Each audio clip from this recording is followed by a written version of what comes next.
Ito si Mama Mary. Ayan, napakalaki, napakataas. Dito mayroong Station of the Cross. Yan. The Last Supper. The Last Supper. Supper. Wow. Yan yung Ayan si Papa Jesus, no? Last Supper. Yan nasa gitna. Hi, ma'am. Ano? Naghuhugas ng kamay. Alright. Nalagyan ng corona si Papa Jesus. Maraming mga bata, mga nakatambay dito. Kasi umaakyat din sila dito. Hi mga boy! Good morning! Good morning! Yung bumagsak, no? Ayan si Papa Jesus, yung kanyang pasang-pasang cross. Tapos ipinako siya sa kanyang pinasang cross.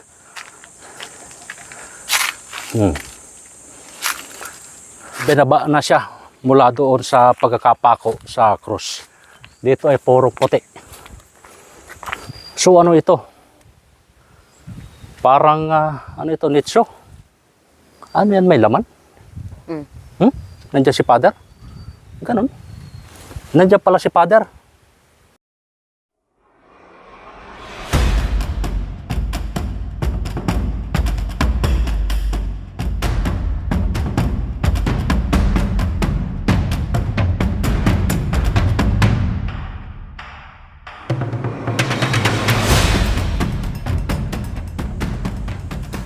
Okay, magandang araw mga idol. So ngayong araw na ito ay nandito naman tayo sa Barangay Lagit, Padilla, Bugalyon, Pangasinan. Na kung saan nga ay matatagpuan natin dito ang Mount Zion. So dito sa lugar na ito ay aakyat tayo para makita natin yung Mount Zion. At yung mga lugar dito ay meron din mga estatwa ni Mama Mary at Papa Jesus. Okay, let's go tayo, idol.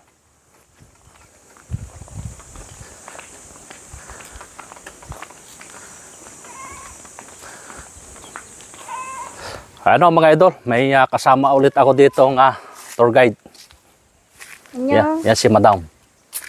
Lagi kong kasama dito sa area ng Pangasinan. Yan si Idol tour guide.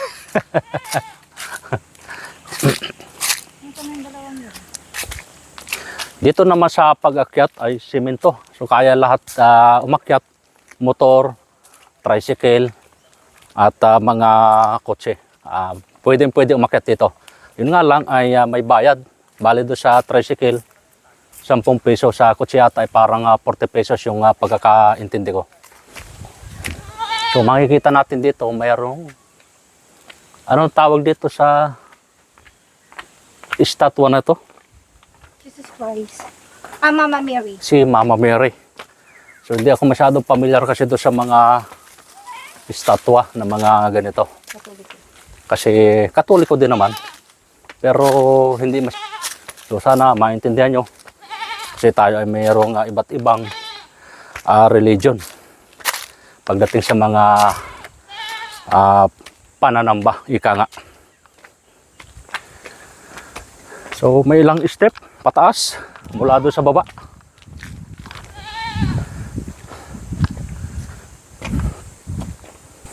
Yan, merong tumatawa doon sa likod. Tinatawanan tayo.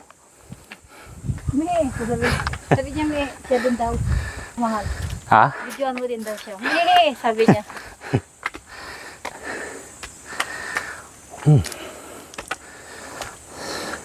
So dito sa lugar na ito, hindi naman maputik kahit magtag-ulan. Dahil itong paakyat, simento. Yung way, simento din. Pwedeng mag-ikot. Kahit tag-ulan dito sa lugar na ito. Ito si Mama Mary. Ayan, napakalaki, napakataas.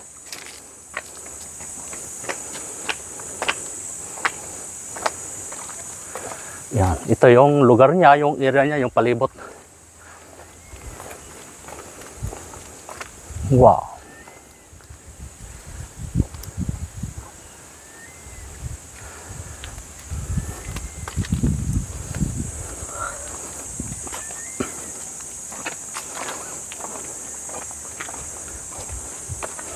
Okay, doon naman tayo sa pababa.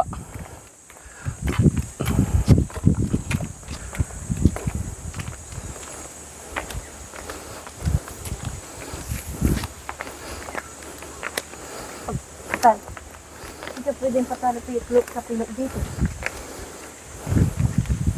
Pwedeng patalo dito. Yan. Yun nga lang. Talagang medyo madulas din ng konti pag mabasa yung daan.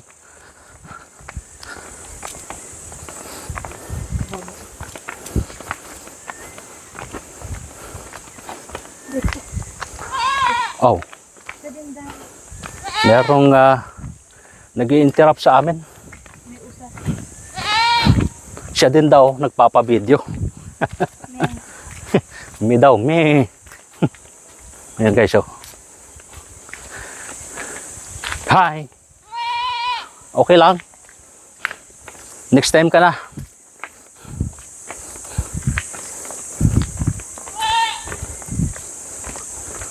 Huwag na lang motor dito.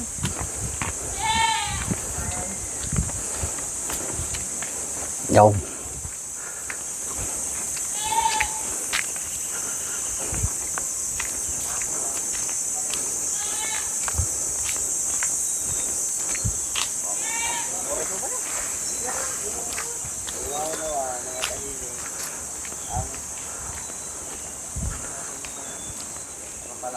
Okay. Dito mayroong Station of the Cross. Yan, oh. Station of the Cross. Oh, meron tayong mga kasama rito. Hi guys. Mga taga saan kayo mga kuya? Sa ano po, pulong po kuya. Pulong? Bugal yun pa rin. Opo. Okay, shout out sa inyo. O nagtatago kayo? Nagtatago. Nagtatago kayo? Sige, sige.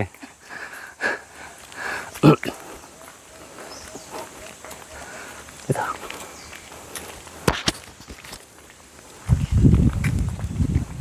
Anong tawag Ito dito? yung Ano ma'am tawag dito? yung The Last Supper. Dallas Soccer? Supper. Wow. Yan yung Ayan si Papa Jesus, no? Last Yan nasa Supper. gitna. Yung nakalagay sa ano, nakalagay dito sa calendar, doon yan.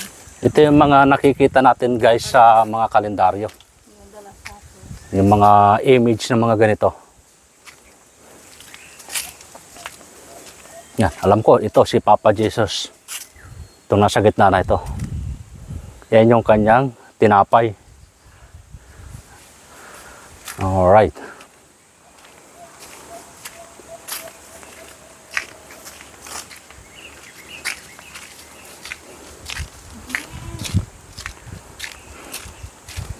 Yan guys. Mga revolto pa rin. Dito sa gitna ng Mount Zion.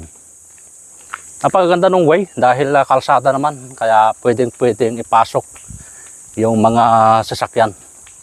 Oh, yan ang paakyat. Paakyat lang, sabi nga dito. Kasi doon sa parte doon ay medyo matarik yung paakyat. Kaya siguro nahihirapang umakyat o natatakot.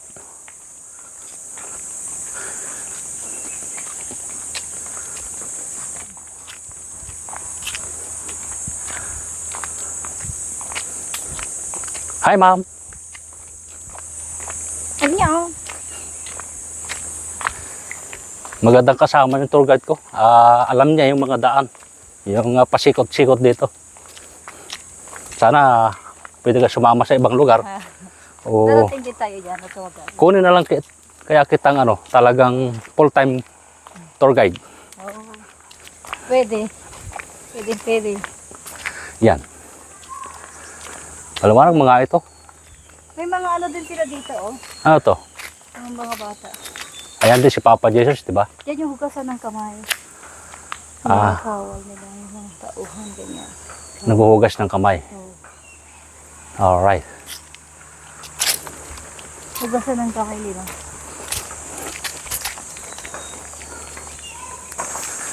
Tapos dito, yan. Nalagyan ng corona si Papa Jesus. Hi ma'am, magandang umaga. Ano yan ma'am? Anong gagawin niyo ma'am? Panggatong? Ang gatong. Panggatong sa sinaing. Parang ito yata station of the cross. Nakalipas na tayo sa Station of the Cross. Tapos ito, oh, may si Papa Jesus. Oh. Yan. Maraming mga bata, mga nakatambay dito. Kasi umaakyat din sila dito. Hi mga boy! Good morning! Good morning! Ano yan? Pagkain? Opo, nagkakahoy po kami. Nagkakahoy kayo? Ano yung gagawin sa kahoy? Ay, lungis. Sige, thank you.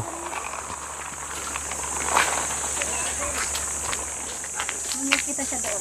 Oy, meron mga nakatambay dito. Shout out, idol! Oh. Shout out kay Kuan. Sa umin, nanay mo. Tatay mo, sa amin, tatay mo. Ah. Sa tatay ko dyan, ko mo. Lalabas yan. Shout out po kay tatay ko na. Shout- Tatay mo. Shout out mo, yung shout out mo. Yung mga jowa mo. Dapat kay Joan dyan. Ayan, tapos ito guys, oh. Sayon daw. Ito yung si Papa Jesus, yung bumagsak, no? Yung nahihirapan siyang magpasa ng cross. Ito yung kanyang simbolo.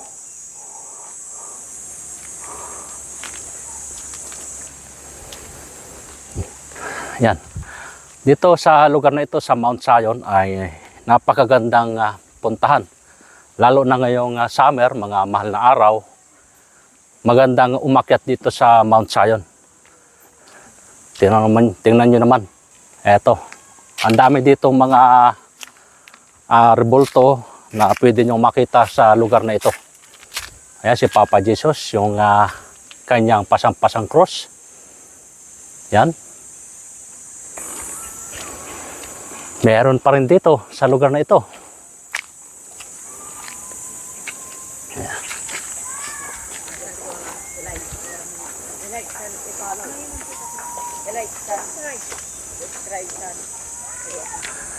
Ito na siya, yung kasalukuyang ipinapako na siya sa krus. Yan o, nagpakahirap talaga si Papa Jesus. Tapos ipinako siya sa kanyang pinasang krus. Yan, so naputol na yung kanyang braso.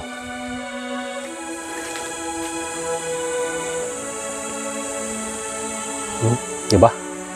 So nakakaawang ating na si Papa Jesus yung ganyang mga sitwasyon noong unang panahon.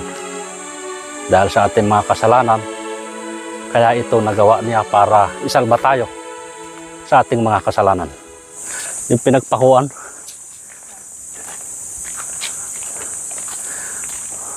ayan na guys, yung kasalukuyan ng itinayo mula sa pagkakapako sa cross, si Papa Jesus.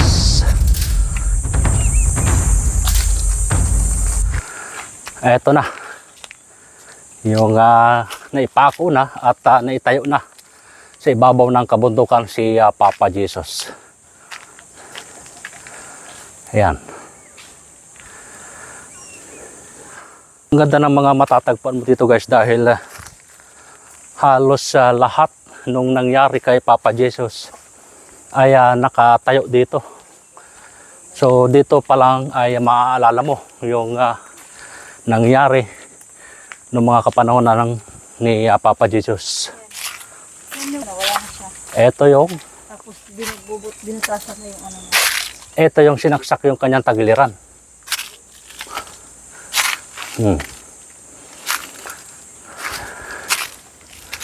Yan yung